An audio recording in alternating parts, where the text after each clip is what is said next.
টকা সদেশী মানুহক ওলাই নিব লাগে এই দাবী জনাইছো ধন্যবাদ ধন্যবাদ ডক্টর রফিকুল ইসলাম হয় সময় 3 মিনিট ঠিক মাননীয় সভাপতি মহোদয় লাস্ট ঠিক আছে ঠিক আছে ঠিক হ'ব কম সময় শেষ কৰিম মাননীয় সভাপতি মহোদয় বহুতেই গুৰুত্বপূৰ্ণ বিষয় সদনৰ সমূহ সন্মানীয় সদস্য আছে মই এটা ইম্পৰ্টেণ্ট পইণ্ট মই লৈ যাম সকলোক অনুৰোধ কৰিম অলপ মনোযোগেৰে শুনিব এই নাগৰিকত্ব যিটো বিষয় এজন মানুহৰ সমাজত বসবাস কৰা এজন মানুহ মই ভাবোঁ সেইজনৰ সকলোতকৈ কিমতি সম্পত্তি হ'ল নাগৰিকত্ব সব কিছু থাকি যদি নাগৰিকত্ব নাথাকে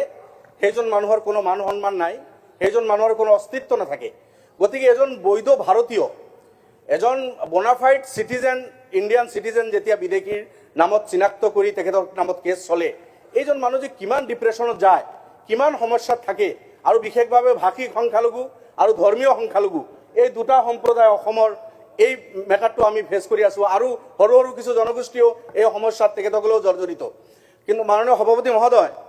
মই কৈছোঁ যে বিদেশী যিসকল সেইসকলক চিনাক্ত কৰি বিদেশত পঠালে আমাৰ ক'ব লগা নাই আমাৰ পাৰ্টি বা মোৰ ব্যক্তিগত মত 71ৰ পিছত কোনো ব্যক্তি যদি আহিছে যোনে নহওক কিয় সেইজনক পঠিয়াব লাগে তাৰ লগত আমি একমত কিন্তু দুৰ্ভাগ্য এইটো যে ভাৰতীয় নাগৰিক মই আকৌ কৈছোঁ যে ভাৰতীয় নাগৰিকক কেনেকৈ বিদেশী বনায় যি পইণ্টটো মই ক'ব বিচাৰিছোঁ মাননীয় উপাধ্যক্ষ মহোদয় মই সদনৰ এজন সদস্য মোৰ ডাইনেষ্টি মোৰ ককা দেউতাৰ জন্ম কলকাছিয়া 1936ৰ কলকাছিয়াৰ ল্যান্ড ৰেকৰ্ড তেখেতৰ নামত হাজি ইছমাইল তেখেতৰ দুজন সন্তান প্লিজ অলপ শুনিব মোৰ ককা দেউতাৰ দুজন সন্তান মোৰ দেউতা আৰু মোৰ জেঠা 1951ৰ তেখেতসকলৰ নাম আছে মোৰ মাৰ নাম আছে মোৰ জেঠিৰ নাম 1951ৰ এনচিত আছে মোৰ জেঠাৰ নাম আছে মোৰ জেঠাৰ যিজন ডাঙৰ ল'ৰা সাদুল্লাহ তেখেতৰ নাম এনআৰচিত আছে তেখেতৰ এজনী ছোৱালী সেইজনীক দি লগাই আজি কোৰ্টত তাই চক্কৰ লগাই আছে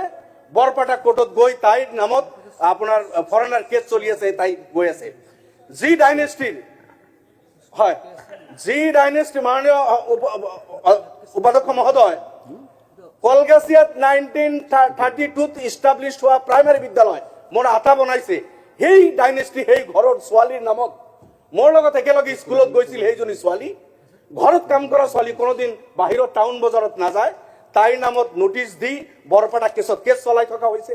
এইটোতো মই এটা এক্সাম্পল দিছোঁ মোৰ সমষ্টিত আক্কাচালি 1951ৰ এনআৰচিত তেখেতৰ নাম আছিল ডিটেনশ্যন কেম্পত তেখেতক আবদ্ধ কৰা হৈছিল মই তেখেতৰ পৰিয়ালৰ লগত যোগাযোগ কৰি কেছ কৰি হাইকোৰ্টৰ পৰা সেইজন মানুহ ৰিলিজ হ'ল 1951ৰ এনআৰচিত থকা মানুহকো বিদেশী সজোৱা হৈছে এইবাৰ 28জন মানুহ বৰপেটাৰ পৰা উঠাই লৈ গ'ল মোৰ সমষ্টিৰো কেইবাজন ব্যক্তি আছে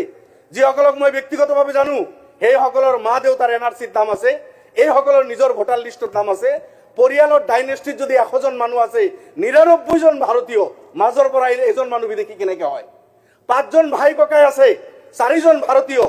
এজন মাজৰ পৰা বিদেশী কেনেকৈ হয় মা দেউতা ভাৰতীয় ককা দেউতা সব ভাৰতীয় মাজৰ পৰা নাতি নাতিনী কেনেকৈ বিদেশী হয় এইভাৱে সজাইছে গতিকে কোনোবা যদি বিদেশী সঁচা সঁচিকে আছে সেইজনক ডিটেনশ্যন কেম্পত লৈ যাওক আমেৰিকা লণ্ডন বাংলাদেশ পাকিস্তানত পঠায় আমাৰ ক'ব লগা নাথাকে কিন্তু বৈধ ভাৰতীয় এইসকলক উপাধ্যক্ষ মহোদয় শেষ কৰিছোঁ 97ৰ পৰা যিটো কৈছে তেতিয়াৰ গভৰ্ণমেণ্টৰ পৰা আৰম্ভ হৈছিল কিন্তু এই বস্তুটো তেতিয়াৰ পৰা কণ্টিনিউ চলি আছে 97ৰ পৰা তেতিয়া 1 লাখৰ ওচৰা ওচৰি আছিল 2001ৰ পৰা 2015লৈকে এইটো সংখ্যাত গৈ 5 লাখ হ'ল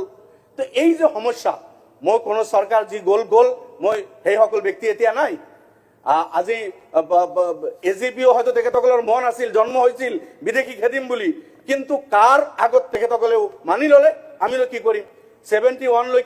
71ৰ পৰা 2014লৈকে আমি কৈছোঁ এজন ব্যক্তিও থাকিব নালাগে কিন্তু দি দলৰ জন্মই হৈছিল বিদেশী খেদিম বুলি তেখেতসকলে এইটো মানি ল'লে যেনক মই লাষ্ট কথা হ'ল মাননীয় উপাধ্যক্ষ মহোদয় যেনেকৈ অসম কেবিনেটে সিদ্ধান্ত লৈছিল গোৰ্খাসকলৰ নামত যদি কোনো ডি আছে উঠাই দি তেখেতসকলক হয় তেখেতসকলে ভাৰতীয় অসমত আছে থাকিব ঠিক মই বিদেশীৰ পৰা উঠাব বিচৰা কোৱা নাই তেনেকুৱা ৰেজুলেশ্যন লওক এছপি ডিচি বা চাৰ্কল অফিচাৰ বা আৰু কোনো ব্যক্তিক কৰ্চি জুডিচিয়েল দায়িত্ব দি এই যে লাখ লাখ মানুহৰ নামত বিদেশীৰ কেছ আছে ট্ৰিবিউনেল গ'লে যিহেতু তেখেতসকলে জাষ্টিছ পোৱা নাই লোকেল কোৰ্ট বহাই দি পুৰা গাঁৱত বহি এইসকলৰ ডাইনেষ্টি দেখি এটা ডাইনেষ্টিৰ 100 জনৰ 99 জন যেতিয়া ভাৰতীয় এজন মানুহ বিদেশী হ'ব নোৱাৰে এইটো কমন কথা Please conclude. এই সব বুজি শুনি এই কেছবিলাক ডিসমিস কৰিব লাগে এক কৰিব লাগে Thank you. কেবিনেটে এনেকুৱা এটা সিদ্ধান্ত লৈ ফৰেভাৰৰ কাৰণে এই ইস্যুটো সলভ কৰিব লাগে আৰু যিখিনি বৈধ যিখিনি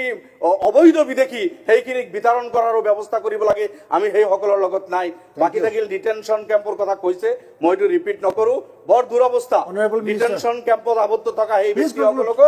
মুক্তি দিয়াৰ ব্যৱস্থা কৰা Honorable যিসকল বৈধ Minister. ভাৰতীয় ধন্যবাদ Honorable Minister.